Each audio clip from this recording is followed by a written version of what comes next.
Rhéan est soudainement appelé par son groupe d'aventuriers et le chef lui annonce de manière inattendue qu'il est expulsé. En essayant de digérer la nouvelle, Rhéan remarque qu'il est un dresseur d'animaux.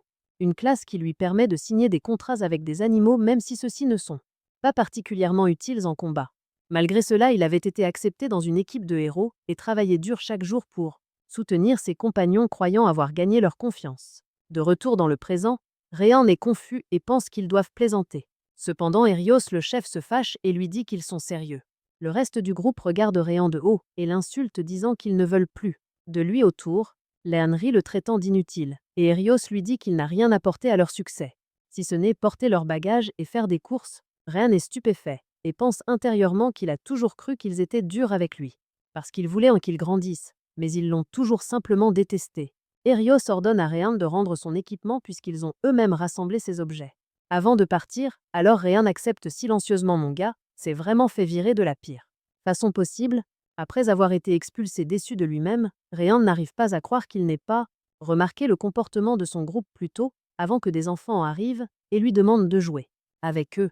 Vouloir se remonter le moral, il décide de montrer ses talents de dompteur de bêtes et apprivoise un faucon dans le ciel et lui ordonne de saluer les enfants qui sont émerveillés par le tour. Après avoir annulé le contrat, le faucon s'envole. Un des garçons dit avec enthousiasme qu'il veut devenir dompteur de bêtes, surprenant Rhéan qui demande pourquoi il ne veut pas être un héros. Le garçon répond que la troupe du héros est méchante et impolie. Les autres enfants sont d'accord et disent à Rhéan qu'ils l'aiment parce qu'il est gentil et qu'ils rêvent d'eux tous de devenir dompteur de bêtes et de faire fortune en tant qu'aventurier. Voyant leur excitation, Rhéan décide de devenir aventurier et se rend à la guilde des aventuriers. À la guilde, Rhéan rencontre Nathalie, qui lui explique tout ce qu'il doit savoir. À propos des aventuriers, Rhéan la remercie pour l'explication détaillée puis Nathalie lui demande ensuite sa classe. La question fait rappeler à Rhéan les paroles dures de Lynn, mais il lui répond quand même s'il est un dompteur de bêtes. Nathalie explique que tous les nouveaux aventuriers doivent passer un test, car la guilde ne peut pas se permettre que de mauvais aventuriers ternissent sa réputation. Rhéan accepte et commence bientôt son test. Plus tard, il sort chasser des gobelins et utilise ses techniques de dompteur de bêtes pour les vaincre avec succès. Ensuite, il remercie un écureuil pour son aide et se prépare à retourner à la guilde avec le butin. Sur le chemin du retour, Rhéan entend soudain un cri. Il se précipite vers le son et découvre un tigre tueur de rang, un monstre énorme sur le point d'attaquer une fille. Sans hésiter, Rhéan sort son épée et tente de le repousser. Mais sa lame se brise instantanément. Le tigre se tourne alors pour attaquer Rhéan. Sachant qu'il n'est pas assez fort pour gagner, il dit à la fille de courir pendant qu'il retient le monstre. Déterminé à lui acheter assez de temps pour s'échapper, il se prépare au pire. Cependant, la fille ne s'enfuit pas. Au lieu de cela, elle saute haut dans les airs et donne un coup de pied puissant qui abat le tigre d'un seul coup. Rhéan est émerveillé par sa force et comprend rapidement qu'elle appartient à une des espèces les plus rares au monde. Un esprit chat. Kanad l'esprit chat se sent soudainement épuisé et Rhéan la rattrape juste à temps. Elle murmure qu'elle a faim, laissant Rhéan confus. Il lui donne son déjeuner qu'elle mange avec plaisir. Bien qu'elle ne puisse pas utiliser la magie, Kanad possède des capacités physiques incroyables que personne d'autre ne peut égaler. Après avoir fini son repas, elle remercie Rhéan et mentionne qu'elle venait de rendre visite à ses grands-parents près de la rivière. Ils se présentent correctement et Kanad remercie Rhéan de l'avoir sauvée. Curieux à son sujet, Rhéan demande pourquoi elle était dans la forêt. Alors elle explique que les esprits de chatte sont rares et vivent généralement loin dans les montagnes. Cependant, elle voulait voir le monde et vivre de nouvelles expériences et elle est heureuse d'avoir rencontré Rhéan. Au fur et à mesure qu'elle continue de parler, Kanad devient de plus en plus intéressée par Rhéan et finit par elle apprend qu'il a été expulsé de la troupe de héros, ce qui la met en colère. Elle n'arrive pas à croire qu'il traiterait quelqu'un d'aussi gentil que Rhéan de cette façon. Rhéan la rassure en lui disant qu'il n'est plus triste et la remercie de son inquiétude. Et Kanad, heureuse, lui permet de la caresser. Soudainement, elle dit à Rhéan qu'il n'est pas faible et lui propose de former un pacte de familier avec elle, affirmant qu'elle est sûre qu'il a ce qu'il faut pour la dompter. Rhéan hésite, mais Kanad l'encourage. Alors qu'il parle, Rhéan se souvient de son impuissance enfantine et réalise qu'il veut devenir plus fort, pas seulement à cause de la force de Kanad, mais parce qu'il veut mieux la connaître. Avec une nouvelle détermination, Rhéan essaie de dompter Kanad et effectue un pacte de sang créant un contrat qui la lie à lui. Kanad accepte, devenant officiellement la partenaire de Rhéan. Rhéan est ravi de leur succès et attend avec impatience leur voyage ensemble car il remarque qu'il a vraiment de la chance d'avoir une compagne aussi incroyable et rare. Avant de retourner à la guilde, Rhéan doit encore finir son apprentissage d'aventurier. Pour terminer sa tâche, il prend un petit lapin et lui demande d'appeler ses amis pour l'aider. Bientôt, de nombreux lapins apparaissent et l'aident à rassembler des herbes médicinales. Regardant avec étonnement, Kanad est choqué par sa puissance et dit à Rhéan que les dompteurs de bêtes ordinaires ne peuvent apprivoiser qu'un seul familier à la fois. Mais il a parvenu à former plusieurs pactes. Curieuse, elle lui demande où il a appris une compétence aussi inhabituelle. Rhéan, ignorant que ses capacités sont spéciales, dit embarrassé qu'il est sûr que tous les dompteurs de bêtes devraient pouvoir faire la même chose. Cependant, Kanad insiste pour dire que ce n'est pas normal. Rhéan et Kanad remettent maintes le matériel qu'ils ont rassemblé, terminant officiellement son examen d'entrée pour devenir aventurier. Neyli le félicite en tant que nouveau membre de la Guilde Horizon et lui remet une petite récompense. Pendant ce temps, Kanad attend Rhéan, excité qu'il soit maintenant un vrai aventurier. Rhéan, impatient de commencer, dit qu'il veut partir en quête tout de suite, mais avant qu'il puisse, un homme apparaît. Quand il voit Kanad, il est surpris de voir un esprit chat et commence à la déranger. Avec des questions agaçantes, Kanad désintéressé l'ignore. Alors l'homme frustré se tourne vers Rhéan et le traite de faible, ce qui agace Kanad, qui dit que Rhéan est son maître puisqu'il l'a dompté. Rhéan se présente alors comme un dompteur de bêtes, mais l'aventurier se contente de rire et de se moquer de Rhéan, disant qu'un dompteur de bêtes peut. Il ne faut jamais dompter une créature puissante comme un esprit de chat. Ne prenant toujours pas Rhéan au sérieux, l'homme le défie à un bras de fer. Pour prouver sa force, parce que évidemment ce type à l'air faible ne peut rien faire. Rien. Rhéan ne se soucie pas de l'insulte, il veut défendre Kanad. Alors il accepte. L'aventurier arrogant pense qu'il gagnera facilement, mais dès que le match commence, Rhéan le bat instantanément. Juste à ce moment-là, Nathalie apparaît et s'excuse pour le comportement de l'homme. L'aventurier, maintenant blessé et gêné, attrape la robe de Nathalie. Alors elle le frappe violemment pour le mettre KO, réalise qu'elle a peut-être effrayé Rhéan et Kanad, elle s'excuse et explique que elle a simplement perdu son sang-froid. Plus tard, Rhéan est toujours surpris de sa force, alors Kanad explique que c'est à cause de leur pacte de familier, il a acquis des capacités grâce à leurs liens. Rhéan est choqué car personne n'a jamais dompté une espèce ultime auparavant. Il n'y a donc aucune information à ce sujet.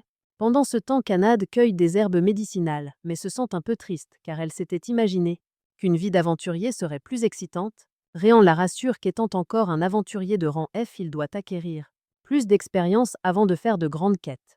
En même temps, les lapins que Rhéan a apprivoisés finissent de cueillir les herbes bien plus vite que Kanad, ce qui la surprend. Alors que Rhéan se prépare à retourner à la guilde, Kanad entend soudain un cri. Il se précipite vers le son et voit un groupe de bandits menacer un vieil homme. Kanad dit à Rhéan qu'elle a entendu des rumeurs sur une dangereuse bande de voleurs et le met en garde, qu'ils sont mauvais pour lui. Cependant, Rhéan déclare qu'il veut aider le vieil homme, alors il et Kanad attaquent ensemble et vainquent rapidement les bandits. Après le combat, Kanad pense à la façon dont Rhéan n'est pas un dresseur de bêtes ordinaire. Au début, elle craignait que ses pouvoirs soient trop puissants pour lui, pensant que son corps ne pourrait pas les supporter. Mais pendant la bataille, elle voit que Rhéan peut utiliser sa force sans aucun problème. Elle le regarde se battre avec admiration et remarque qu'elle ne peut pas détourner les yeux de Rhéan alors qu'il combat, réalisant que son cœur bat la chamade.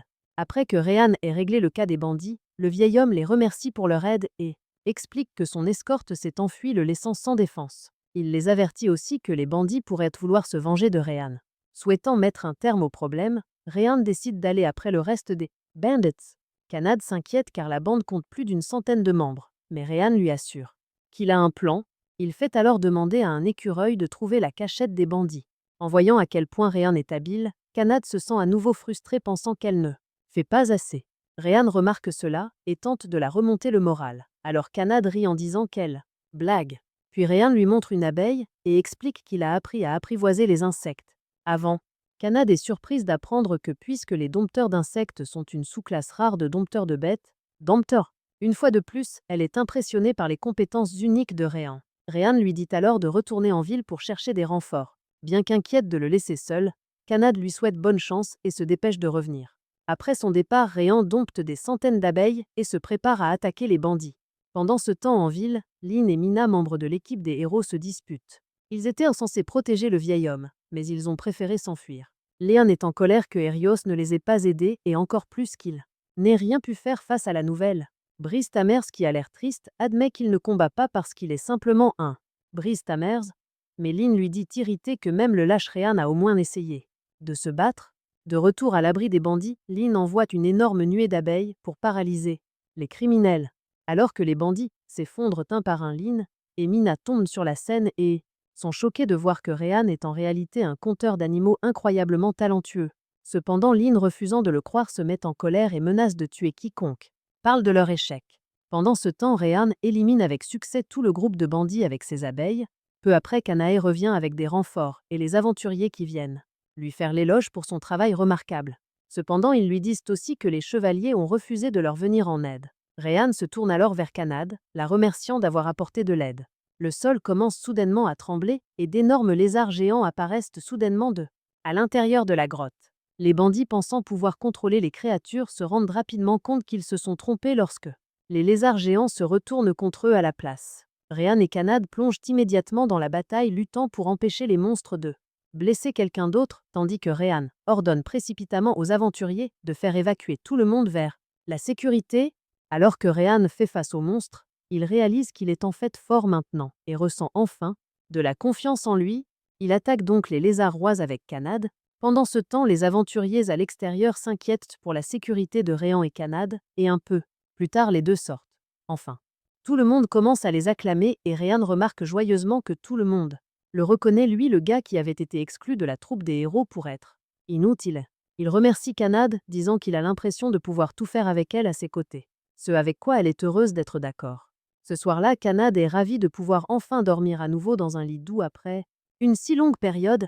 Pendant ce temps, Rhéan admet intérieurement qu'il se sent mal à l'aise à l'idée de partager une chambre avec Kanad. Un peu plus tôt, le groupe de bandits avait été arrêté, et Rhéan avait été félicité par Nathalie. Grâce à ses efforts, il a été promu aventurier de rang E et a reçu une récompense décente, la somme d'argent. Cependant, lorsqu'ils sont arrivés à l'auberge, ils ont découvert qu'il n'y avait qu'une seule chambre, disponible. Comme il n'y avait pas d'autre option, Rhéan et Kanad ont été assignés à cette dernière chambre, pour partager, ce qui rendait Rhéan encore plus nerveux. L'idée de dormir dans la même chambre qu'une fille mignonne était écrasante pour lui. Alarmé, il envisage de dormir dehors à la place, mais Kanad l'arrête rapidement. Rhéan essaie d'expliquer qu'il est toujours un homme et que ce ne serait pas approprié pour qu'ils partagent une chambre. Cependant, Kanad ne voit pas de problème et dit qu'elle fait entièrement confiance à Rhéan et l'assure qu'elle n'a aucune raison de le craindre. Rhéan, inquiet pour sa sécurité, lui rappelle qu'elle ne devrait pas faire confiance aux gens si facilement. Il lui dit que faire confiance trop rapidement pourrait être dangereux. En entendant cela, Kanad semble triste et explique qu'elle ne fait confiance qu'à lui. Seulement lui. Elle dit qu'elle croit en lui parce qu'ils sont amis, ce qui convainc Rhéan de rester dans la pièce avec elle. Plus tard dans la nuit, Kanad observe silencieusement Rhéan pendant qu'il dort et murmure qu'il est vraiment mignon. En tant qu'espèce ultime, elle était extrêmement rare, et à cause de cela, elle s'était toujours sentie seule. Il lui était difficile de faire confiance à qui que ce soit, mais Rhéan avait été différent depuis qu'il l'avait aidé de manière désintéressée sans rien attendre en retour. Une semaine plus tard, Rhéan et Kanad continuent d'aventurer ensemble et se dirigent vers Joe, la guilde des aventuriers. À leur arrivée, ils entendent parler d'un criminel dangereux qui attaquait des personnes sur le pont Stride. Nayli demande à Rhéan d'accepter la quête, mentionnant que la récompense est assez généreuse. 2 heures plus tard, Rhéan et Kanad arrivent au pont Stride et commencent à chercher le soi-disant chien de garde. Rhéan trouve étrange que aucun des aventuriers puissants ne veuille parler de ce méchant. Alors qu'ils poursuivent leurs recherches, Kanad regarde le ciel et aperçoit un énorme dragon volant au-dessus du pont. Avant qu'il ne puisse réagir, le dragon descend, se transformant en une forme humaine.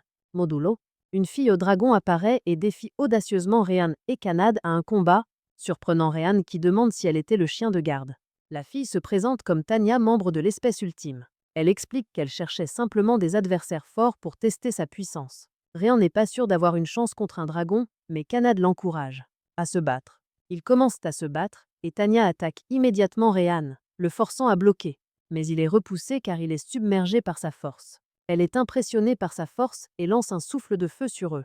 Rhéan parvient tout juste à esquiver, mais Kanad prend directement le coup. Agacé, Kanad réagit en attaquant Tanya avec des coups puissants. Tanya contre-attaque, mais Rhéan veut soutenir Kanad, alors il rejoint le combat. En attaquant Tanya de côté, cependant Tanya parvient rapidement à bloquer leurs 2 attaques, avant de lancer un autre coup puissant. Tanya concentre alors toute son énergie et libère une attaque de feu massive. Rhéan et Kanad parviennent à l'éviter de justesse et Tanya est surprise par leur réflexe rapide, mais Rhéan a soudain une idée et murmure un plan à Kanad, lui demandant de distracter Tanya pendant qu'il prépare quelque chose.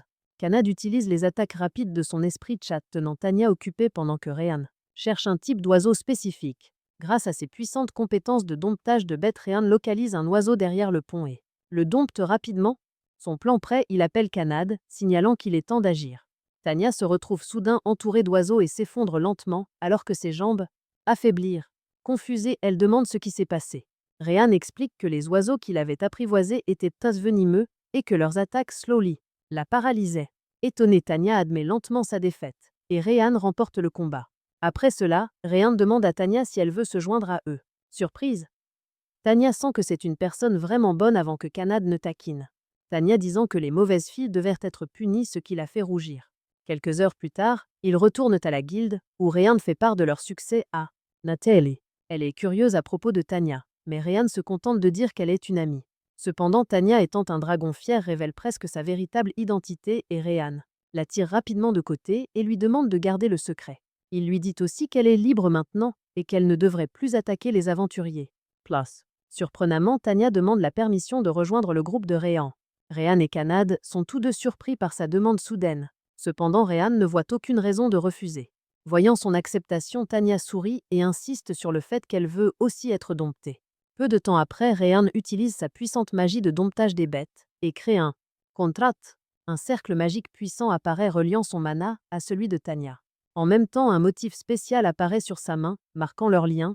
Tanya est ravie d'être connectée à Ryan et a hâte de voyager avec lui en tant que. Elle dit joyeusement qu'il est leur nouveau maître. Cette nuit-là, dans une autre partie de la ville, le groupe de héros d'Aerios est de mauvaise humeur, car leur mission a été un échec total sans Ryan. Soudain, Aerios propose de le ramener dans leur équipe en disant qu'ils sont désolés et qu'ils ne pensaient pas ce qu'ils ont dit. Il ajoute en souriant qu'après avoir nettoyé la forêt perdue, ils l'abandonneront à nouveau. Pendant ce temps, Tanya et Kanad se disputent pour savoir qui aura le droit de regarder le visage de Ryan pendant qu'il dort. Le lendemain matin, Ryan part en quête pour chasser des slimes et ses deux compagnons le rejoignent. Louis. Puisque les slimes ne sont que des monstres de rang F, la plupart des aventuriers les ignorent, ce qui a conduit à la destruction des terres agricoles. Kanad dit qu'elle n'aime pas les slimes parce qu'ils sont collants. En regardant ses compagnons, Ryan est heureux de voir qu'ils s'entendent bien. Plus tard, Ryan utilise ses compétences de dompteur d'animaux pour traquer les slimes. Soudain, les oiseaux qu'il avait invoqués commencent à parler, ce qui choque les filles. Ryan explique qu'il a fusionné une partie de son âme avec l'oiseau, ce qui lui permet de contrôler son corps, surprenant Kanad et Tanya. Grâce à cette capacité de suivi, Ryan repère rapidement des centaines de slimes qui jouent dans la forêt. Tanya demande à Ryan s'il sait utiliser la magie. Il dit qu'il peut, mais seulement avec un sort de petite boule de feu faible. Alors Tanya l'encourage à essayer de l'utiliser contre les slimes. Même si Ryan doute de sa force, il accepte et concentre son mana. Lorsqu'il lance la boule de feu, elle provoque une énorme explosion inattendue et Tanya explique que son contrat avec Kanad avait considérablement renforcé sa force physique. Force. Et maintenant qu'il a conclu un contrat avec un dragon, il a encore plus de puissance. Ryan n'est perplexe face à cela, mais avant qu'il ne puisse trop y réfléchir, d'autres slimes apparaissent. Tanya lui dit rapidement de pratiquer sa magie sur eux pour qu'il puisse mieux maîtriser son contrôle. Souhaitant être plus utile à ses compagnons, Ryan accepte et s'entraîne sous la direction de Tanya. Il s'entraîne jusqu'à ce qu'il puisse mieux contrôler sa force. Après avoir terminé leur quête, ils retournent à la guilde des aventuriers, où une petite fille leur demande des nouvelles de leur aventure. Alors il lui raconte que les champs sont maintenant libres des slimes. Cet après-midi, Ryan et les filles vont faire du shopping et passent un excellent moment à explorer la ville. Pendant le dîner, il est étonné de voir combien de nourriture l'espèce ultime peut ingérer. Les filles engloutissent d'innombrables assiettes, le laissant stupéfait. Pendant qu'elles parlent, Ryan remercie Tanya de l'avoir aidé à apprendre à contrôler sa magie. Curieuse de ses capacités, les filles se demandent comment il a appris à dompter les bêtes. Ryan leur dit qu'il a grandi dans un village de dompteurs de bêtes où ses parents et amis lui ont tout appris à ce sujet. Cependant, il révèle que son village n'existe plus. Kanan se sent mal pour lui, mais Ryan lui assure qu'il va bien. Les filles lui disent qu'il n'a pas besoin de tout partager si c'est trop douloureux. Mais Ryan leur fait confiance et décide de tout leur raconter. Il révèle que ses parents sont toujours occupés, alors il s'entraînait seul à apprivoiser des bêtes. Un soir, il a vu le ciel rougeoyant et a couru de retour à son village pour le découvrir en flammes. Quand il est arrivé, il était trop tard, tout avait été détruit. Il était le seul survivant et un aventurier l'a recueilli. Des années plus tard, il rencontra le groupe de héros d'Aerio, qui l'invita à les rejoindre et il accepta, pensant que s'il devenait plus fort, il pourrait empêcher d'autres de traverser la même tragédie, mais les choses ne se passèrent pas comme il l'espérait. Kanai remarque que Ryan tremble et se demande pourquoi il se jette toujours en premier dans le danger. Cependant, elle comprend que c'est simplement sa nature. Il essaie toujours d'aider les autres avant de penser à lui-même. Voyant sa tristesse, les filles le réconfortent, lui disant qu'il est un grand maître et qu'ils tiennent vraiment à lui. Ils plaisantent même en disant qu'ils puniront le groupe d'Aerio pour l'avoir maltraité. Mais Rhéan dit qu'il n'est pas en colère. Dans les jours qui suivent, Rhéan et les filles partent en quête pour chasser des orques. En les traquant, Canaille défie Tanya à une compétition. Les deux filles combattent avec enthousiasme les orques, mais Rhéan leur rappelle que les orques sont plus forts et plus intelligents que les gobelins. Il les avertit de ne pas baisser leur garde. Mais Tanya n'est pas inquiète, pensant que les orques, elles ne pourraient jamais être une véritable menace pour elle. Alors qu'ils continuent à se battre, Tanya et Canaille éliminent de nombreux orques. Cependant, Tanya baisse sa garde après avoir pensé avoir éliminé le dernier orcs. Mais un orc a survécu et lui a tendu un piège. Juste au moment où il allait attaquer par derrière, Rhéan intervient rapidement pour la protéger et parvient à bloquer l'attaque, mais se blesse au bras. Même s'il laisse blesser Rhéan, se concentre sur la collecte des pierres runiques. Cependant, Tanya se sent terrible et ne peut pas se pardonner d'avoir mis lui en danger. Plus tard, lorsque Rhéan reçoit sa récompense à la guilde, il remarque que Tanya semble anormalement silencieuse. Une petite fille s'approche d'eux et demande quel genre de monstres ils ont affronté ce jour. En répondant, elle remarque Tanya qui a l'air triste et suppose qu'elle a été blessée. L'inquiétude de la fille pousse Tanya à réfléchir à la situation, et elle réalise que Rhéan ne l'avait pas avertie parce qu'il s'inquiétait pour elle. Se sentant coupable, elle regarde tristement Rhéan dans les yeux, mais comme elle était plongée dans ses pensées, Rhéan apparaît soudainement derrière elle. Elle s'excuse immédiatement de ne pas l'avoir écoutée, mais il la rassure, en disant que lui et Canaille sont simplement heureux qu'elle soit en sécurité comme une sainte. Ce soir-là, ils rentrent à l'auberge, mais Tanya ne peut s'empêcher de penser à Rhéan. En le regardant dormir, elle pense à tout ce qu'il a fait pour elle, notant qu'elle n'a jamais rencontré quelqu'un d'aussi gentil et désintéressé. Puis elle réalise soudainement qu'elle commence à ressentir des sentiments pour Rhéan. Choquée par cela, elle peine à comprendre, car elle ne connaissait pas Rhéan. Depuis très longtemps, pourtant, elle se sentait attirée par lui. Quoi qu'il arrive, elle se répète qu'elle veut rester à ses côtés pour toujours. Quelques jours plus tard, Tanya suggère que Rhéan achète du nouvel équipement, mais Canaille est plus concentrée sur sa faim. Alors Rhéan promet qu'ils iront déjeuner d'abord. En traversant la ville, tout semble normal, jusqu'à ce que Rhéan s'arrête soudainement. Choqué en voyant son ancien groupe devant lui, Rhéan essaie d'ignorer le groupe en disant à Canaille et Tanya qu'ils vont prendre un chemin différent pour rentrer, mais Hérios lui dit moqueusement de ne pas être si froid puisqu'ils étaient camarades, après tout. Il dit qu'ils sont désolés pour ce qui s'est passé et reconnaît que même si Rhéan était inutile, ils auraient pu être plus doux dans leur façon de parler. Tanya intervient rapidement et demande s'ils sont l'ancienne équipe de Rhéan. Hérios remarque avec étonnement qu'ils sont un esprit chat et un dragonoïde, et se demande ce que font ces deux espèces ultimes ici. Canaille demande ce qu'il en pense et révèle qu'ils sont les camarades de Rhéan, ce qui choque Hérios, qui suppose que le sans-talent Rhéan a choisi de les servir. Canaille lui dit avec colère de ne pas oser dire cela, car Rhéan est leur maître. Hérios se demande si ce déchet entraîne des espèces ultimes, mais Rhéan lui demande ce qu'il est venu lui demander. Hérios demande à Rhéan s'il a entendu parler des derniers bois et explique que les affronter s'est avéré plus difficile que prévu puisque au fur et à mesure que l'on entre dans les bois perdus, les chemins changent et leur destination s'éloigne. Faire en sorte que la forêt perdue ressemble à un labyrinthe, Hérios demande de l'aide à Rhéan, mais lui parle sur un ton méprisant, donnant l'impression qu'il devrait se sentir honoré de contribuer à la troupe du héros. Cependant, Rhéan dit qu'il n'est pas intéressé à aider et prévoit de retourner en ville. Avant qu'il ne puisse partir, Mina révèle qu'au fond de la forêt perdue se trouve l'un des reliques nobles, un artefact essentiel pour vaincre le roi démon. En entendant cela, Rhéan est surpris car il n'avait pas réalisé à quel point les reliques étaient importantes et il apprend que sans elles, la troupe du héros n'a aucune chance de vaincre le roi démon. Il ne veut pas que des innocents souffrent du même destin qu'il a eu enfant. Alors il accepte à contre-cœur d'aider. Avant toute chose, Canaille et Tanya exigent que le groupe de héros présente des excuses pour leurs insultes envers Rhéan. Hérios cependant dit qu'il n'a pas l'intention de s'excuser. Tanya l'avertit en agacée qu'elle peut les anéantir en un seul souffle de feu. Hérios ignore sa menace et insulte Canaille et Tanya, les appelant les animaux de compagnie de Rhéan. Entendant cela, Rhéan frappe violemment Hérios au visage. Interloqué, Hérios n'arrive pas à croire qu'il ait été attaqué par quelqu'un qu'il considérait comme une faible tameur d'animaux. Pourtant, il refuse de reculer et défie Rhéan à un combat. Furieux, Rhéan accepte le défi et les deux groupes se dirigent alors vers la forêt pour se préparer au combat. Espérons que notre protagoniste ne sera pas humilié devant les mêmes personnes. Encore, dès que le combat commence, Canaille est agacé par les provocations d'Agathe envers Rhéan et lance une attaque rapide submergeant complètement Agathe qui est choquée par ça. Force, il tente de contre-attaquer avec une technique secrète, mais Canaille l'esquive aisément. Elle sourit en se moquant de lui disant qu'un bébé serait plus fort que lui. Agathe refuse d'admettre sa défaite, affirmant qu'il n'a même pas encore sérieusement combat.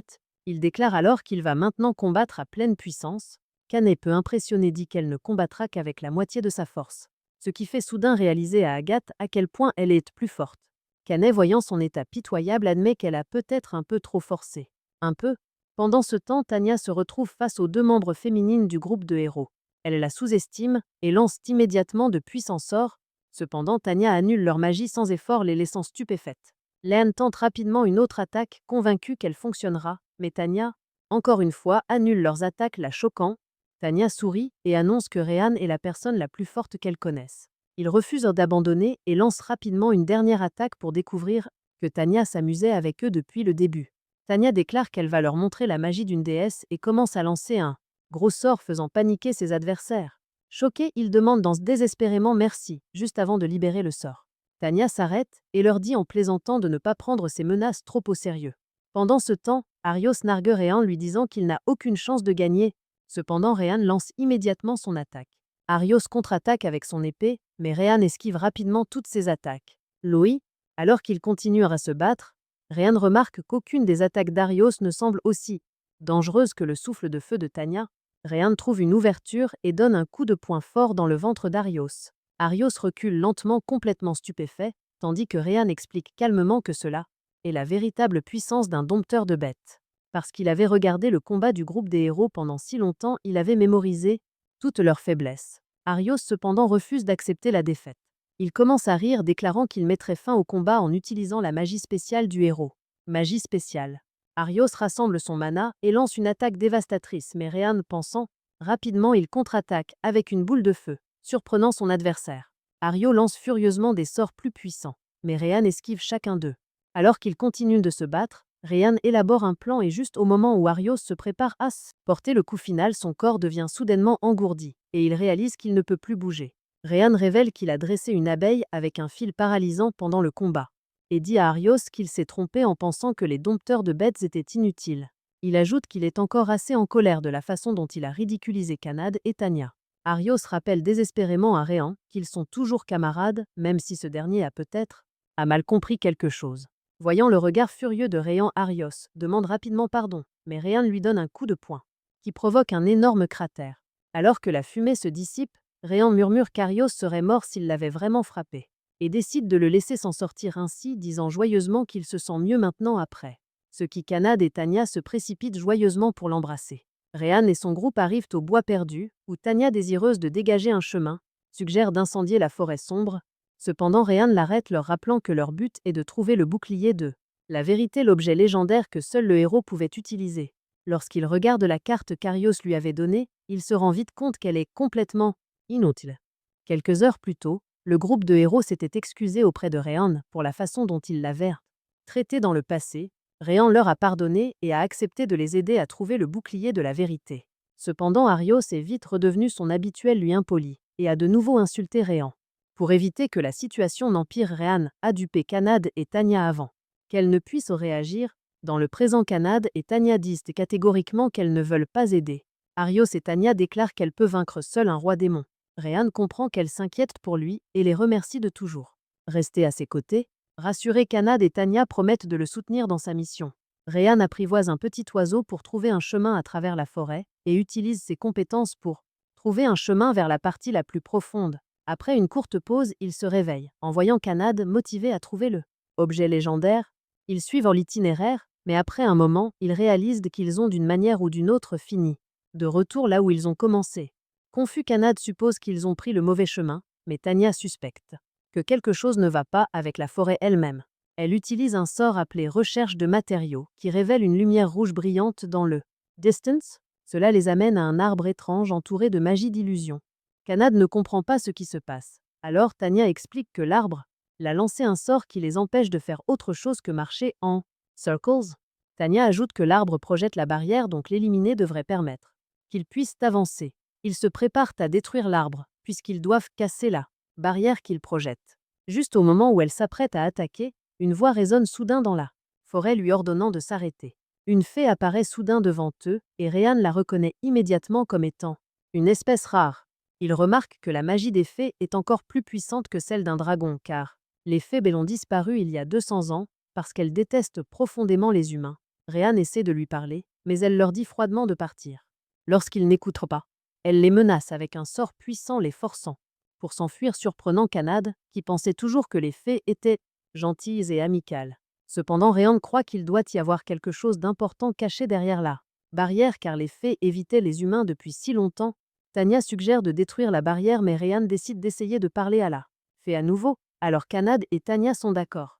Rhéan s'approche une fois de plus de la fée et lui dit qu'il veut simplement parler. Il ajoute que si elle veut les attaquer, elle peut le frapper, mais elle ne devrait pas lui faire de mal. Ses compagnons, Kanad et Tanya, commencent immédiatement à se disputer voulant le protéger. Mais Rhéan murmure que c'est la seule façon de gagner la confiance de la fée. Il se laisse frapper par l'attaque de la fée sans résister, la choquant par le fait qu'il n'essaie ni de fuir ni de riposter. Voyant sa détermination, elle commence à se demander s'il est différent des humains qui avaient brûlé son foyer il y a 200 ans. Pourtant, elle ne lui fait toujours pas entièrement confiance et attaque de nouveau, mais cette fois Kanad. Et Tanya bloque l'attaque, refusant de laisser Rhéan être blessé davantage. Kanad essaie de convaincre la fée que Rhéan est une bonne personne, et après avoir réfléchi, un instant la fée accepte enfin d'écouter. Elle se présente comme Sora, et apprend que Rhéan cherche le bouclier de la vérité au nom du héros. Cependant la barrière les empêche d'avancer. Sora explique qu'elle ne peut pas enlever la barrière car cela exposerait le village de la fée au danger. Avant qu'ils ne puissent parler davantage, Sora disparaît soudainement, et un instant plus tard, elle revient tenant le bouclier de la vérité entre ses mains. Rhéan est surpris que l'obtention du bouclier ait été si facile et demande avec gratitude s'il peut faire quelque chose en retour. Cependant Sora ne demande rien, mais Rhéan remarque que son expression semble triste. Avant de partir, Rhéan demande doucement si quelque chose la tracasse. Alors Sora révèle avec hésitation qu'elle a une sœur cadette qui lui est très précieuse. Ensemble, ils ont protégé la barrière qui menait au village des fées. Cependant, un jour, ils ont ressenti quelque chose d'étrange dans la forêt et sont allés examiner cela de plus près. C'est alors qu'ils sont tombés sur un monstre terrifiant qui servait l'armée du roi démon. Ils ont essayé de se battre, mais leur magie n'avait aucun effet. Rhéan se souvient avoir entendu des rumeurs sur un chevalier de l'ombre, une créature capable d'annuler toutes les attaques magiques. Sora révèle alors que le chevalier de l'ombre lui avait demandé de baisser la barrière. Mais elle a refusé car cela mettrait en danger tout le village des fées. Elle a signalé la situation au chef du village, espérant qu'il l'aiderait. Cependant, à sa grande surprise, il a décidé d'abandonner sa sœur cadette. Il a justifié sa décision en disant que la vie de toutes les fées était plus importante que celle d'une seule fille. En entendant son histoire, Rhéan dit en souriant à Sora qu'elle a tant travaillé et enduré toute cette douleur seule. Mais il lui promet qu'ils sauveront sa sœur sans exposer son peuple au danger et vaincre le chevalier de l'ombre afin qu'elle. Tu peux dormir tranquille maintenant. En entendant cela, Sora se met à pleurer et se précipite en larmes pour l'enlacer. Sora explique que la demande du chevalier d'ombre était qu'elle enlève la barrière. Avant le coucher du soleil de ce jour, il a dit que si elle refusait, sa sœur mourrait. Elle leur indique la direction où se trouve le chevalier d'ombre avec sa sœur Runa, et s'apprête à leur dire qu'elle veut les accompagner. Cependant, Rhéan lui rappelle que si le chevalier d'ombre découvre qu'elle a brisé là un accord, il pourrait faire du mal à l'otage. Il admet qu'elle est inquiète, mais lui demande de les attendre. Alors elle dit joyeusement qu'elle croit qu'il mérite en sa confiance. Après cela, ils trouvent la sœur de Sora et se préparent à se battre. Rhéan commence le combat en lançant une boule de feu contre le chevalier de l'ombre, le distrayant pour que le groupe puisse attaquer physiquement. Leur ennemi est pris au dépourvu et commence à se demander si Rhéan est vraiment le héros. Réalisation du danger. Le chevalier de l'ombre tente soudainement de tuer Runa, mais Tanya intervient et bloque l'attaque. Rhéan loue sa réaction rapide, ce qui la rend fière, puis Kanad et Rhéan travaillant ensemble lançant des attaques contre l'ennemi. Cependant, Rhéan est choqué que le chevalier de l'ombre puisse supporter leur attaque si facilement. Il se défend rapidement en créant une tempête puissante. Alors Rhéan dit à Kanad qu'il va s'en charger pendant qu'elle détruit le chevalier de l'ombre. Utilisant ses compétences de domptage d'animaux, Rhéan invoque une nuée d'abeilles et contrôle. Il distrait le chevalier des ombres. Le plan fonctionne, déstabilisant le chevalier des ombres un instant, et Rhéan saisit l'occasion pour dire à Kanad de porter l'attaque finale. Il lance un sort qui réveille la pleine puissance d'un esprit félin en elle. Kanad fonce à toute vitesse et frappe le chevalier des ombres d'un puissant coup de poing d'esprit félin choquant le chevalier tandis qu'il disparaît lentement. Kanad demande curieusement à Rhéan quel sort c'était. Il explique alors que c'était un sort rare de dompteur. À ce moment-là, Runa se réveille, et Rhéan lui dit que sa sœur leur avait demandé de la sauver. Elle. Quelques heures plus tard, ils emmènent Runa voir Sora, qui les remercie chaleureusement de l'avoir aidée. Kanad dit que les deux sœurs peuvent vivre de nouveau ensemble, mais les sœurs avouent qu'elles ne veulent plus rester à cet endroit. Alors Rhéan leur rappelle de faire attention car la forêt est dangereuse. Kanad demande à l'improviste aux jumelles si elles veulent rejoindre leur groupe. Ayant confiance en Rhéan, elles acceptent avec joie et disent même vouloir former un contrat de familier avec lui, surprenant Rhéan qui n'est pas sûr de pouvoir apprivoiser des fées. Tanya le rassure en lui disant qu'il le peut, alors il décide d'essayer. Rhéan se concentre sur la formation d'un contrat pour apprivoiser des créatures magiques et active son sort d'apprivoisement de bêtes. Avant de créer un cercle magique, les jumelles fées acceptent le contrat devenant ses familiers. Tout le monde est heureux au travail, mais Rhéan réalise vite qu'il est à court de mana après avoir apprivoisé deux espèces ultimes en même temps, tandis que Tanya et Kanad réalisent qu'ils ont maintenant de nouveaux rivaux qui pourraient détourner l'attention de Rhéan. Plus tard, Rhéan rencontre Hérios et ses compagnons agacés par la façon dont le soi-disant héros avait traité leur maître comme s'il était inférieur à lui. Ils sont choqués d'apprendre que Rhéan a trouvé le bouclier en seulement 2 jours. Alors que le groupe du héros avait échoué après une semaine de recherche, Mina vérifie précipitamment le bouclier et confirme qu'il est authentique surprenant. Le groupe du héros, Hérios remarque les jumelles fées et demande pourquoi elles voyagent avec Rhéan mais Rhéan. Il rejette sa question en disant que ce n'est pas ses affaires. Après avoir reçu sa récompense, Rhéan est soulagé de ne plus avoir à s'occuper d'eux. Dorénavant, cependant, Agathe l'arrête et lui demande s'il envisagerait de rejoindre de nouveau leur groupe. Hérios est totalement contre l'idée, mais Agathe explique pourquoi ils ont besoin de Rhéan. Le reste du groupe admet qu'ils ont aussi besoin de son aide, et Agathe promet de le traiter. Mieux cette fois, mais Rhéan dit qu'il ne leur a toujours pas pardonné comme un giga. Tchad. Le groupe de Rhéan arrive, et Kanad lui rappelle qu'ils l'attendent tous. Sans hésiter, Rhéan refuse l'offre d'Agathe. En partant, le groupe du héros commence à bavarder à son sujet, tandis qu'Hérios reste silencieux.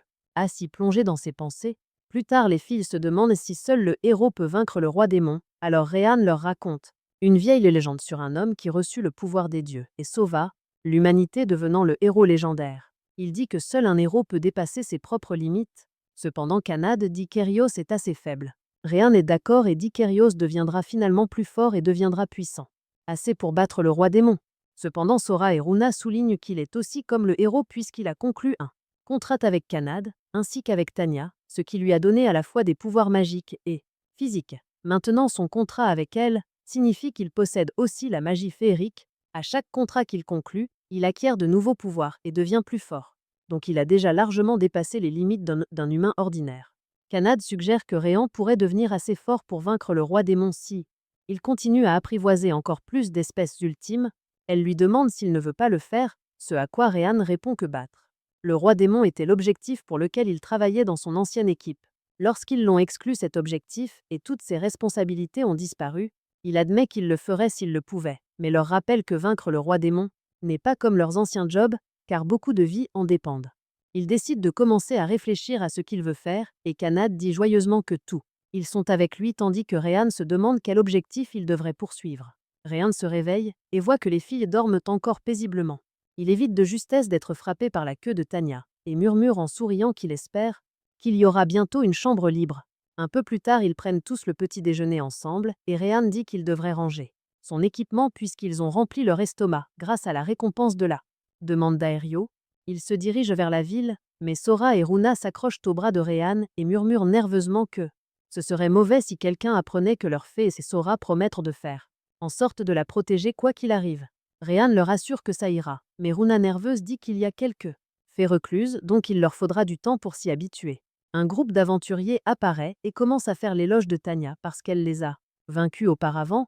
Alors elle dit joyeusement qu'elle n'a pas de problème à se battre contre eux à nouveau quand ils deviennent plus forts. Pendant ce temps, Kanad reçoit une pomme d'une gentille femme en remerciement de l'avoir aidé. Il y a quelques jours. Runa et Sora voient que Kanade et Tanya y sont habitués maintenant même si ce sont aussi leurs espèces ultimes. Un groupe d'enfants s'approche d'elle surpris que Rhéan amène encore plus de fiancés. Avec lui maintenant, Sora devient confuse avant qu'une fille ne dise qu'elles sont vraiment mignonnes et demande si elles sont des fées des fleurs. Sora s'enthousiasme et décide de montrer un tour de magie aux enfants. Mais Rhéan l'arrête, et Runa lui rappelle qu'utiliser la magie révélerait ses ailes de fée. Elle est de fée. Ils arrivent dans la meilleure armurerie de la ville, et Rhéan dit à Gantz, le propriétaire du magasin, qu'il cherche une arme Après avoir regardé un peu dans la boutique, Réan trouve une dague, mais sans que quelque chose cloche avec. Un aventurier entre et demande une épée solide. Alors le forgeron entend une. Mais Réan comprend immédiatement que c'est une arnaque. L'aventurier inconscient prend joyeusement l'épée et part, après quoi Réan affronte le forgeron en doutant de la qualité de ses armes. Gantz rit simplement et explique qu'il a fabriqué ses armes pendant son temps libre et ne les considère pas comme adaptées au combat. Il dit qu'il attendait que quelqu'un remarque la différence avant de leur montrer son vrai travail. Comme la plupart des nouveaux aventuriers n'apprécient pas les armes de qualité, il avait arrêté de vendre ses meilleures pièces à n'importe qui. Tanya comprend sa frustration et ils deviennent rapidement amis. Au bout d'un moment, Gantz demande comment Réan a remarqué la différence. Alors il explique que le fait d'être un dompteur de bêtes lui avait donné un sens aigu pour ce genre de choses. Impressionnant Gantz, les filles déclarent fièrement que Réan n'est pas un dompteur de bêtes ordinaire. Gantz propose de fabriquer une arme sur mesure pour Réan, après quoi ils visitent la guilde des aventuriers où ils apprennent qu'Arios cherche un nouveau membre pour son groupe. Tanya et Kanaï remarquent que Réan semble triste et le réconfortent, ce que la fait voyant. Les jumeaux deviennent rapidement jaloux. Réan montre à Nathalie une demande de Gantz pour trouver du minerai de mithril dont il a besoin pour forger l'arme de Réan. Malheureusement, Nathalie révèle que le mithril se fait rare parce que des aventuriers le minent pour fabriquer des bijoux coûteux. Tanya suppose que Réan veut aider Gantz, et les filles promettent de l'aider alors. Réan décide d'enquêter sur le mithril disparu. Gantz, qui apprécie encore plus Réan maintenant, accepte de le laisser gérer ça et demande comment. Combien Réan demanderait pour le travail? Mais au lieu d'argent, Réan demande une arme personnalisée que Gantz accepte joyeusement. Avec plaisir. Quelques heures plus tard, ils partent vers la mine de mithril. Grâce à ses compétences de dompteur de bêtes, Réan trouve un lac où ils peuvent faire une pause. Les filles décident d'aller nager et demandent s'il est d'accord, ce à quoi Réan consent, et Canet commence immédiatement à se déshabiller. Il se détourne gêné et dresse 2 écureuils pour garder leurs affaires. Pendant qu'il fait une sieste, pendant ce temps, les filles jouent dans l'eau un moment, avant qu'un poisson ne morde soudainement Canaille, la faisant crier. Entendant le bruit, Réan se précipite en pensant que quelque chose s'est passé, mais il les trouve complètement nus. Sous le choc, il s'excuse rapidement tandis que les filles le regardent avec incrédulité. Gêné, il promet de faire tout ce qu'il faut pour se rattraper, mais Tanya et Canaille se contentent de sourire en décidant de laisser tomber. Quelques heures plus tard, ils arrivent à la mine de mithril pour découvrir pourquoi le minerai avait disparu. Réan aperçoit un aigle volant au-dessus tandis que quelques hommes sortent de la mine. Sentant que quelque chose clochait, il suggère de les capturer. Mais avant cela, Canaille et Tanya les assomment instantanément. Runa demande alors à Réan s'il veut qu'elle utilise la magie pour explorer leurs souvenirs et les jumeaux lancent un sort de recherche de mémoire. Grâce à cela, ils découvrent qu'un groupe d'aventuriers volait le mithril. Réan murmure que, comme il le pensait, le problème vient de l'exploitation minière illégale et des voleurs, qui sont des aventuriers comme eux. Sora et Runa demandent s'ils leur ont été utiles. Lorsque Réan confirme, ils demandent un animal de compagnie car Canaille et Tanya leur ont dit que la façon dont ils les caressent, c'est comme obtenir des biens exclusifs. Si c'est le cas, ils veulent aussi l'expérimenter. Réan dit que ce n'est pas si extraordinaire, mais ils caressent tous les deux, ce qui rend Canaille et Tanya jaloux. Après cela, il dit qu'ils devraient rester sur leur garde puisqu'ils vont attaquer le site de fouille. Kanan se demande comment ils ont découvert leur présence. Alors il révèle qu'il les observait depuis le ciel, car il a remarqué le mouvement inhabituel que l'oiseau d'avant a fait. Il ajoute qu'il y a probablement un dompteur de bêtes parmi les ennemis. Réan dit aux filles de se préparer puisqu'elles vont entrer dans la mine maintenant, mais elles devraient probablement supposer que leurs ennemis savent qu'elles sont là. À l'intérieur de la mine de mithril, les voleurs murmurent que les gars qu'ils ont envoyés dehors pour vérifier ne sont pas revenus, et se demandent si quelque chose s'est passé. Un homme dit qu'ils ont été battus et déclare qu'ils écraseront leurs ennemis parce que ils ne peuvent pas se permettre d'être découverts. Réan et son groupe avancent lentement dans le tunnel. Les voleurs essaient d'utiliser la magie de feu, mais Runa et Sora absorbent leur attaque. Quand ils tentent un autre sort, les jumeaux le contrent et l'annulent avant qu'ils ne puissent même se matérialiser complètement. Tanya et Canaille chargent en avant et neutralisent les gars qui essaient de leur tirer des flèches. Les filles attachent rapidement les voleurs, et Canaille dit à Réan qu'ils ont fini ici. Réan voit qu'il ne reste plus que leur chef et dit à l'homme de se rendre. Puisqu'ils les ont pris en flagrant délit, l'homme se précipite pour attaquer, mais Réan lui donne un coup de poing sans effort dans le ventre, le faisant s'effondrer. Cependant, l'homme déclare avec colère qu'il ne se rendra pas comme ça. Il invoque soudainement un monstre puissant. Behemoth, une créature dangereuse de rang B. Alors qu'il est révélé que normalement Tanya serait impossible. Mais il l'a élevé depuis son enfance, contournant les restrictions habituelles. Behemoth attaque immédiatement libérant une force puissante qui secoue l'esprit de Rhéan. Canet comprend ce que veut Rhéan et emmène rapidement les voleurs capturés dehors. Pour les mettre en sécurité, les jumeaux hésitent inquiets pour Rhéan, mais il leur dit de partir. Tanya décide de rester pour garder les voleurs pendant que Kanaï revient précipitamment vers Rhéan. Lorsqu'elle arrive, il est déjà blessé, mais elle parvient à le sauver juste à temps. Elle le rassure en lui disant que Tanya a pris le contrôle des prisonniers et Rhéan explique son plan pour gagner. Le Behemoth attaque à nouveau, et Rhéan sent son esprit se briser. Il tente donc rapidement d'utiliser une boule de feu, mais son sort échoue. Canet cependant capture le dompteur de bêtes. Même ainsi, il refuse de se rendre, et lance à la place un sort qui rend le Behemoth encore plus furieux. Se rappelant les paroles de Kana et Rhéan, décide de croire en sa propre puissance. En se concentrant, il parvient à arrêter le Behemoth et à en prendre le contrôle. Maintenant sous le commandement de Rhéan, le Behemoth cesse d'attaquer, surprenant l'homme qui n'avait jamais pensé qu'il était possible de perdre le contrôle de sa propre créature et impressionnant Canaille. L'homme ordonne furieusement au Behemoth d'attaquer Rhéan, mais au lieu de cela la créature se retourne contre lui. Rhéan lance rapidement une boule de feu, ce qui sauve le voleur d'être écrasé. Après quoi, Rhéan défait le Behemoth, mais il se sent coupable d'avoir dû tuer une créature qui était « Je ne faisais que suivre les ordres ». Plus tard, le groupe apprend que les voleurs voulaient se venger de Gantz après avoir découvert qu'ils les avaient escroqués. Gantz regrette ses actions, réalisant qu'il a commis une terrible erreur. Rhéan lui dit que tout le monde fait des erreurs parfois et l'encourage à faire mieux. Soulagé, Gantz se remonte le moral et offre une récompense à Rhéan, lui demandant quel type d'arme il veut. Rhéan révèle qu'il souhaite un gantelet de rang S. Ce soir-là, le dompteur de bêtes postule pour rejoindre le groupe de héros, mais est rejeté. Héréo le méprise, mais l'homme insiste sur son utilité. Héréo demande s'il peut dompter les espèces ultimes, et le candidat avoue qu'il ne le peut pas. Mina sait que beaucoup de candidats sont forts, mais aucun ne peut remplacer Rhéan. Elle doute qu'il trouve un autre dompteur de bêtes aussi puissant que lui et demande si les critères d'Aéréos sont trop élevés, mais il se fâche. Puisque la mission pour vaincre le roi démon dépend de lui, Mina s'excuse et avant de partir, elle lui rappelle leur but de sauver le monde, alors que Aéréos ne pense qu'à sa vengeance contre Rhéan. Alors qu'il fixe une bague, il décide de tuer Rhéan et ses amis. Le lendemain matin, Aéréos rend visite à Nathalie et apprend que les Ortives ont été arrêtés pour leur crime. Pendant ce temps, Runa et Sora remarquent que Rhéan a l'air abattu et essaient de le remonter le moral. Il apprécie leurs efforts et ils vont faire du shopping pendant que les autres sont encore endormis. En voyant un stand de hot-dog, Rhéan en achète pour les jumeaux qui le mangent joyeusement et Rhéan suggère de revenir plus tard avec les autres. Runa demande à Rhéan quelles compétences il a acquises grâce à leur contrat puisqu'il ne se sent pas plus fort, mais ils espèrent qu'il a appris la magie ultime grâce à eux. Quand il dit que rien n'a changé, les jumeaux ont l'air déçus. Alors Rhéan dit précipitamment qu'il leur fait confiance autant qu'il fait confiance aux bêtes qu'il dompte. Les jumeaux demandent pourquoi il a tant foi en eux et se sentent pas de coupables. Parce qu'il est avec eux, mais ils n'ont rien fait pour lui en retour. Rhéan révèle alors son passé et comment le groupe du héros le traitait comme s'il n'avait aucune valeur. En entendant son histoire, les jumeaux deviennent furieux contre Aéréos, mais Rhéan leur dit qu'après avoir été abandonné, il a rencontré ses vrais amis, c'est pourquoi il croit en eux. Alors qu'ils s'apprêtent à retourner réveiller les autres pour le petit déjeuner, un noble arrogant apparaît. Il demande les noms des jumeaux et déclare qu'il fera d'eux ses deux. Dégoûtés, Sora et Runa refusent catégoriquement l'offre d'Edgar, mais il déclare que leur agression ne fait que le rendre plus intéressé par eux. Il se présente comme Edgar Framware, le fils du seigneur de Horizon, et dit à Sora et Runa qu'elles goûteront à beaucoup de luxe si elles deviennent ses filles. Rhéan intervient, mais Edgar ordonne à ses gardes d'emmener les filles. Cependant, il les bat facilement et dit à Edgar d'abandonner déjà parce que peu importe ce qu'ils disent, il ne renoncera pas à Sora et Runa.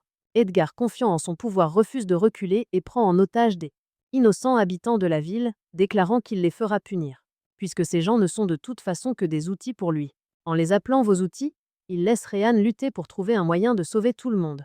En même temps, Runa et Sora proposent d'utiliser leur magie, mais Rhéan hésite, ne voulant pas risquer leur bonheur. Cherchant une autre solution, il réalise qu'il a maîtrisé un nouveau sort. En lançant une boule de feu multiple, il déchaîne sa compétence de fée spéciale. Submergent Edgar. Vaincu, Edgar jure que Rhéan le regrettera avant de s'enfuir précipitamment. En voyant laquelle, les jumeaux et les habitants du village applaudissent Ran. Une vieille femme avertit Rhéan de quitter la ville immédiatement avec ses amis. Pendant ce temps, Arios prévoit de semer le chaos et l'horizon en utilisant une mystérieuse bague. De retour à l'auberge, Runa montre avec enthousiasme la nouvelle technique mortelle de Rhéan. Surpris par sa magie nouvellement acquise, il explique ce qui s'est passé avec Edgar. Ils apprennent bientôt qu'Edgar est célèbre pour avoir enlevé des femmes et les avoir traitées comme des jouets. Tanya décide de rassembler des preuves pour le faire arrêter, et Ryan veut protéger le personne, mais il sait qu'il n'est qu'un dompteur de bêtes. Sentant son fardeau Kanad et Tanya lui rappellent qu'il n'a pas à tout faire seul et déclarent qu'elles combattront à ses côtés. Ryan se sent soulagé et reconnaissant, et ils jurent de protéger Horizon ensemble. Cette nuit-là, le père d'Edgar apprend l'échec de son fils, mais le considère comme rien de grave.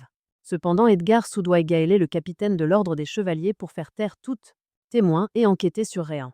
Puis il fait venir une jeune fille, et commence à la battre, tandis qu'elle souhaite impuissante que quelqu'un vienne la sauver. Le lendemain, Ryan rend visite à l'ordre des chevaliers pour déposer une plainte et demander une enquête sur les actions d'Edgar. Cependant, un groupe de chevaliers rejette cela comme un problème mineur. Ryan soupçonne qu'ils ont été soudoyés, et pendant qu'il leur parle, une femme écoute en secret. Peu de temps après, la vice-capitaine Stella apparaît et se présente. Elle avoue qu'elle se sent inutile parce que Ryan protège la ville mieux que les chevaliers. Elle révèle que la plupart des membres de l'ordre des chevaliers sont corrompus et demande à Ryan de travailler avec elle. Son objectif est d'arrêter le capitaine Gaëlé et ses alliés pour rétablir la paix à Horizon. Kanad lui fait confiance et Ryan accepte de l'aider. Stella rit de soulagement, émue par la gentillesse de Ryan, et ils complotent tous deux pour faire tomber les chevaliers corrompus. Ryan propose de tendre un piège et Stella est d'accord. Avant l'opération, il reçoit sa nouvelle arme de Gantz. Cette nuit-là, de nombreux chevaliers se rassemblent devant le manoir du père d'Edgar, se préparant au combat. Gaëlé soupçonne que Stella manigance quelque chose, mais il est déterminé à couvrir ses crimes. Il ordonne à ses soldats d'être prêts, mais avant qu'ils ne puissent réagir, ils sont pris en embuscade dans l'obscurité. La sortie était bloquée et Ryan, brandissant son gantelet de rang S, les assomme rapidement. Ryan affronte Gaëlé et attaque. Gaëlé tente une contre-attaque surprise, mais échoue. Alors Stella déclare qu'ils ont assez de preuves de sa corruption et lui ordonne de se rendre. Refusant d'abandonner, Gaëlette décide d'éliminer Stella. Elle accepte le défi, et il se moque d'elle pour avoir rejeté les pots de vin que d'autres ont acceptés. Ils se battent férocement et Stella lutte contre sa force écrasante. Gaëlé ricane en se souvenant d'une époque où il avait été honorable. Stella le met enfin KO d'un dernier coup et commence à pleurer. Avec Gaëlé vaincu, leur prochaine étape est d'arrêter Edgar et son père pour rétablir l'ordre. Pendant ce temps, Edgar, furieux de l'enquête, se défoule sur la file de Ko avant que Nine ne recommence à la battre, jusqu'à ce qu'Arios apparaisse soudainement sur sa fenêtre. Il se présente comme un parti compréhensif et un hater de Ryan comme lui. Edgar demande si Ryan a aidé dans tout ça. Alors Arios confirme et ajoute que Ryan est un dompteur de bêtes qui a apprivoisé plusieurs espèces ultimes. Il détruira son mode de vie et volera tout ce qu'il valorise car c'est simplement le genre d'homme qu'il est. Edgar ordonne à Arios de ne pas être ridicule et déclare que cette ville lui appartient. Louis, Arios lance la bague d'avant vers Edgar disant que c'est un objet magique qui apporte la mort à sa cible et qu'il peut l'utiliser pour finir Ryan en l'entendant ce qui. Edgar commence à rire. Épisode 11. Nine repense à sa vie paisible, entourée de gens gentils, mais maintenant elle est enfermée et supplie quelqu'un de la sauver. Pendant ce temps, Stella et ses chevaliers affrontent dans les gardes qui demandent qui ils sont pour être complètement équipés aussi tard dans la nuit, et se demandent s'ils comprennent que c'est la demeure du Seigneur. Stella se présente et leur ordonne de la laisser passer car elle est ici pour enquêter sur une affaire urgente. Quand les hommes demandent des nouvelles de leur capitaine Gaëlé, Stella révèle que Gaëlé et ses subordonnés ont été arrêtés pour être impliqués dans des affaires douteuses. Un garde demande si elle pense s'en sortir indemne après avoir défié le Seigneur. Kanad et Tanya leur disent joyeusement de ne pas croire qu'ils sont comme les chevaliers pourris du passé, car cet ordre de chevaliers est désormais rempli de justice. Cependant, les gardes ne reculent pas et appellent des renforts. Bientôt, ils sont encerclés par les soldats du Seigneur et une bataille éclate. Regardant d'en haut, Edgar ne s'inquiète pas des puissants compagnons de Ryan car il possède un objet maudit qui le rend confiant. En même temps, Ryan est entré secrètement dans le domaine du Seigneur. Rune utilise sa magie pour chercher les personnes enlevées dans le bâtiment. Soudain, elle remarque quelque chose, une présence magique extrêmement forte. Elle dit aux autres que quelqu'un à l'intérieur dégage une énorme puissance magique. Ryan devine qu'il pourrait s'agir d'une espèce ultime et dit aux jumeaux de se concentrer sur sauver les captifs, pendant qu'il va lui-même enquêter sur la puissante présence. Ses amis sont inquiets mais il les rassure et s'excuse car son plan va exposer leurs secrets. Rune lui dit de ne pas s'inquiéter pour elle, et ils se séparent pour accomplir leur tâche. Suivant l'énergie magique, Ryan trouve une pièce et est choqué de voir une fille blessée, avec une queue de renard. Il sait immédiatement qu'elle est une espèce ultime. Sans hésiter, il déverrouille la porte et se précipite à ses côtés en utilisant la guérison. Maggie, il lui dit qu'il est venu pour aider. Submergée de soulagement, Nina saute dans ses bras reconnaissante que quelqu'un soit enfin venu la sauver. Dans un flashback du jour où Nina a été kidnappée, elle refuse de partir avec Edgar. Mais il menace cruellement de tuer des enfants innocents si elle n'obéit pas. Elle n'a donc pas d'autre choix que de céder pour les protéger, s'excusant avant de se rendre. Edgar lui met un collier magique pour sceller ses pouvoirs et commence à la battre. Depuis ce jour, elle subit des violences physiques de sa part. Rhéan l'écoute choqué et essaie doucement de la calmer avant de tenter de retirer le collier maudit. Nina le prévient rapidement que le collier porte un sort dangereux, mais Rhéan est déterminé et promet de la sauver comme un messie qui aide les gens en temps de difficulté. Utilisant ses compétences de dompteur de bêtes, il tente de briser le sort mais rien ne fonctionne. Le voyant en difficulté, Nina lui dit d'arrêter, affirmant qu'il en a déjà fait assez. Elle se sent inutile et dit que personne ne s'inquiéterait si elle mourait, mais Rhéan refuse de l'accepter. Il est déterminé à la sauver coûte que coûte et parvient enfin à retirer le collier, soulageant Nina qui le remercie avec gratitude. Pendant ce temps, Tanya et Kanaad battent les gardes d'Edgar, bien que Tanya trouve le combat ennuyeux. Alors que les ennemis prévoient d'utiliser les otages comme boucliers, Runa et Sora les attaquent et libèrent ses prisonniers avant de les téléporter en lieu sûr. Avec les captifs en sécurité, Tanya et Kanaad continuent à combattre les ennemis restants. Quelque part ailleurs, Edgar dit à son père de s'enfuir pendant qu'il reste pour finir quelque chose. Un peu plus tard, Rhéan rencontre ses amis à l'intérieur du bâtiment. Ils sont surpris de voir Nina et le taquinent à ce sujet. Tanya dit qu'ils savent déjà ce qui se passe avec Nina, ce qui la met nerveuse. Kanaad remarque son expression et essaie de la réconforter pendant que Rhéan rappelle à Stella que leur mission n'est pas terminée et qu'ils doivent rester vigilants. Soudain, le Seigneur de l'Horizon apparaît et Stella est sur le point de l'arrêter. Rhéan utilise son gantelet pour le capturer, mais avant qu'il ne puisse en faire autre chose, Edgar arrive soudainement et utilise l'anneau maudit pour invoquer un faucheur. Le faucheur attaque Rhéan et Kanaad tente de le sauver mais échoue.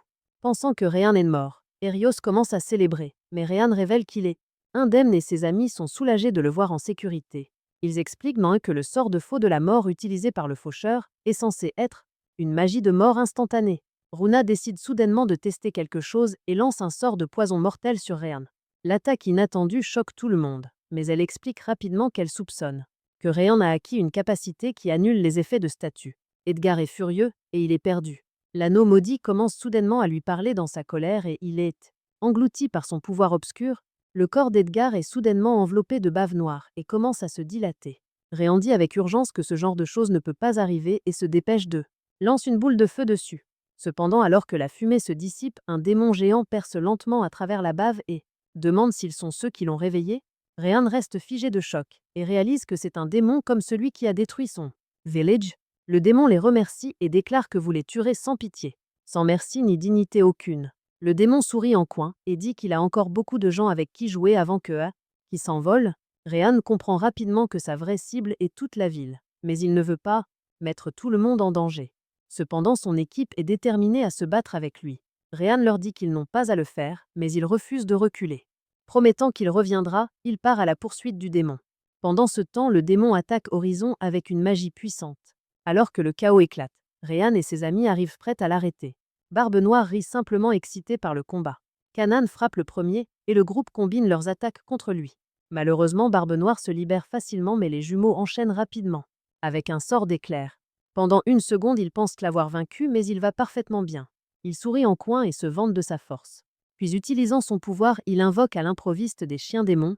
Kanaad saute immédiatement dans la bataille et avec le soutien de l'équipe de Rhéan, ils anéantissent les animaux démoniaques. Mais le démon n'est pas dérangé et invoque plus de démons pour attaquer Kanaad.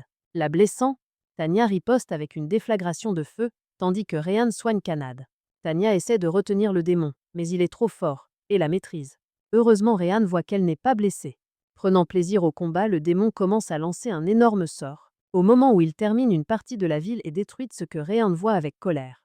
Il attaque avec de la magie de feu pour le distraire. Puis il active son sort de multibonus, libérant toute la puissance de Tanya et Kanaad. Après quoi elle lance une contre-attaque massive propulsant le démon dans le sol. Cependant, Rhéan réalise avec étonnement que leurs attaques ne l'ont pas du tout blessé. Le démon sourit simplement et utilise à nouveau son pouvoir, invoquant toute une armée de démons compagnons. Puis il s'envole, annonçant son plan de détruire Horizon. Tanya essaie de l'arrêter, mais il utilise ses animaux comme boucliers. Rhéan hésite, incertain de le poursuivre ou de rester pour protéger la ville. Avant qu'il ne puisse décider, Runa et Sora révèlent qu'elles peuvent téléporter les habitants de la ville à l'abri disant qu'elles veulent aider.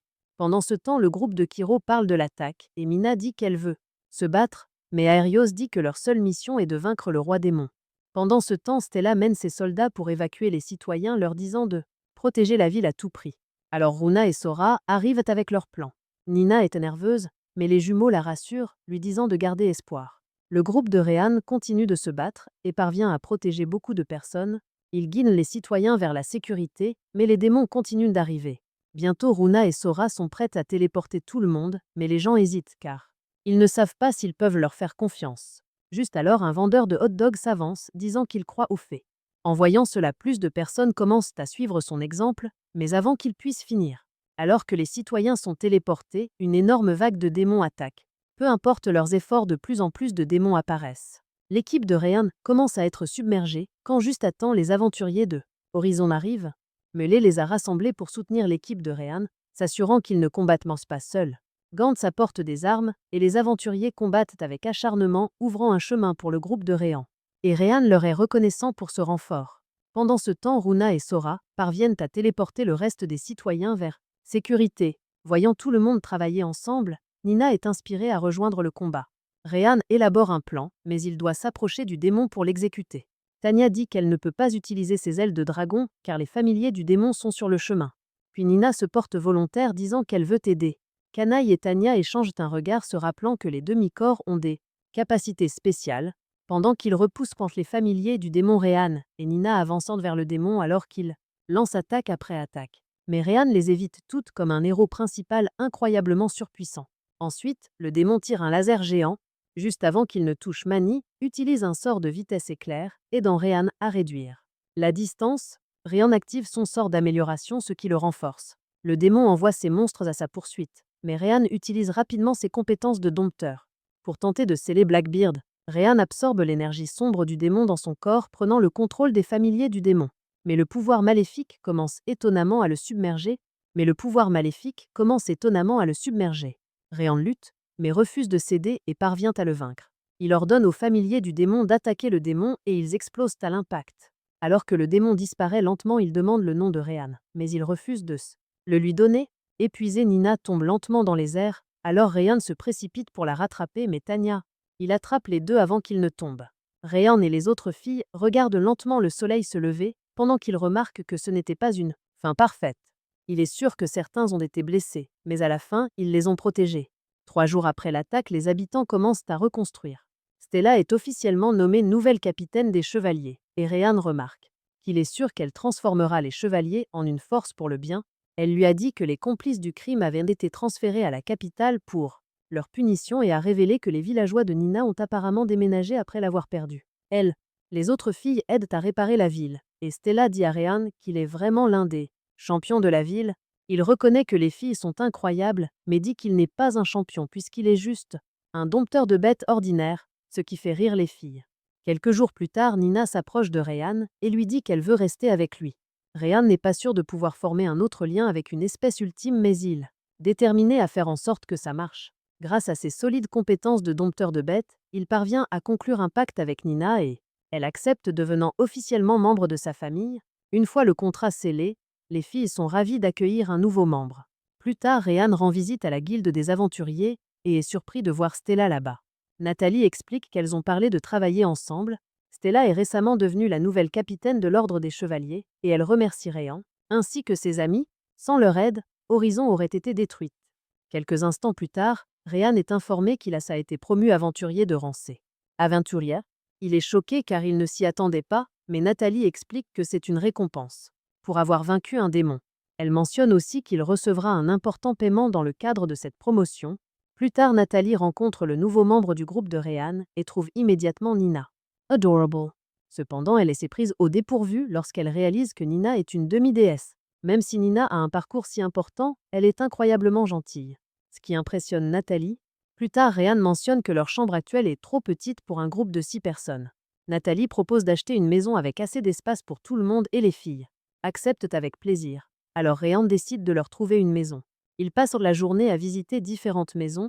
Quelques heures plus tard, Nathalie les emmène voir une dernière maison. C'est parfait, mais Tania se demande pourquoi Nathalie a attendu si longtemps pour leur montrer ça. Et alors, Nathalie révèle que la maison est hantée. Le groupe découvre rapidement que Kanad a peur des fantômes. Pendant que Nina essaie de la calmer, Nathalie explique que le fantôme n'est pas dangereux, il aime juste faire des blagues. Kanad est toujours effrayé, mais les autres ne pensent pas que ce soit grave. Réan décide qu'ils devraient vérifier la maison pour voir ce qu'ils peuvent faire. Cependant, Nathalie n'a aucune envie d'y aller et leur souhaite bonne chance. Une fois à l'intérieur, Réan et sa troupe regardent autour d'eux. En entrant dans le salon, les meubles commencent soudainement à bouger tout seuls. Eux-mêmes. Kanad panique, et Réan ne peut s'empêcher de se sentir comme dans un film d'horreur. À ce moment-là, un fantôme apparaît et leur dit de partir. Les jumeaux tentent immédiatement de s'en débarrasser avec une attaque magique puissante. Mais le fantôme esquive. Déterminés à ne pas échouer, ils se préparent à utiliser un sort encore plus puissant voyant lequel. Le fantôme devient nerveux. Tania fait très attention et remarque que le fantôme ne peut en réalité pas leur faire de mal. Au lieu de cela, on dirait qu'elle essaie juste d'effrayer Kanad, qui est la seule à avoir peur d'elle. Soudain, la peur de Kanad atteint son paroxysme, et elle parvient de façon inattendue à frapper physiquement le fantôme, ce qui le choque. Pendant ce temps, Luna et Sora installent un sort de barrière pour empêcher le fantôme de s'échapper. Tania aide Kanad à se calmer, mais avant qu'elle ne puisse attaquer de nouveau, Réan intervient et montre qu'il peut apprivoiser les fantômes. Le fantôme réalise qu'il n'est plus maître de la situation et abandonne. Réan se présente, et à sa grande surprise, le fantôme commence à l'aimer.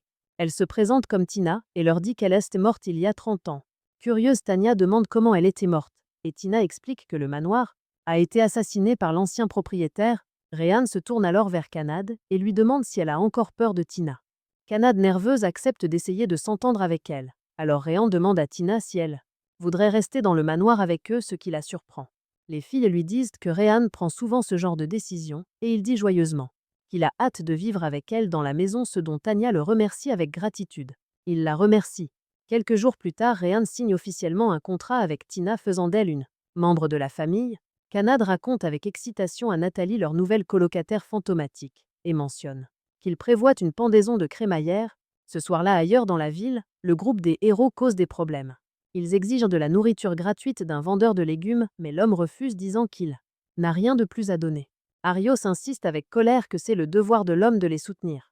Cependant, le vendeur ne cède pas et les autres habitants non plus.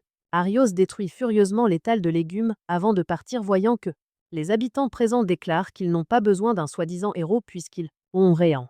Pendant ce temps, les habitants d'Horizon offrent des cadeaux à Réan, le remerciant de protéger leur ville. Quelques heures plus tard, tout le monde s'assoit pour dîner, et ils apprennent que Sora a préparé la plupart des plats. Kanad et Tania sont impatientes de commencer, mais avant qu'elles ne puissent le faire, Nina remercie soudainement Réan pour tout, disant qu'elle est heureuse de ne plus être seule.